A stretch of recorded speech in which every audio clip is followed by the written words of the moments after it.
Bugün iqtisadiyyatımızın kökündə dayanan əsas məqamlar neftdir. Əsas neftin üzərindədir, qazın üzərindədir. Bəli, şaxələndirmə istiqamətində az iş görməmişik, çox iş görmüşük. Bu son xüsusilə 20-22 ildə çox iş görmüşük. Amma mən həmişə deyirəm, görülən işlər hələ ki yetərli deyil.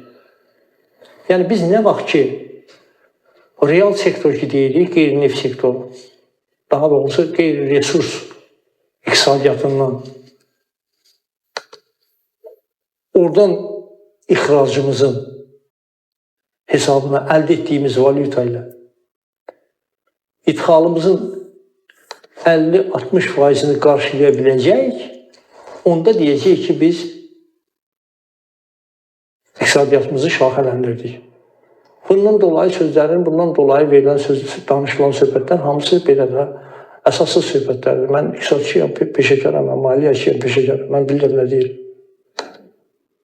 Yəni bugün bizim idxalımız hardasa bu il gözlənilir 25 milyard dollar.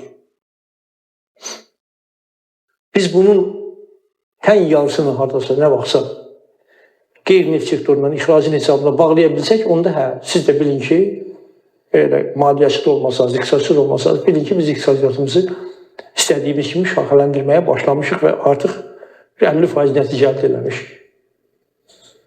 Amma asılılığı bitirmək üçün bu 70% lazım.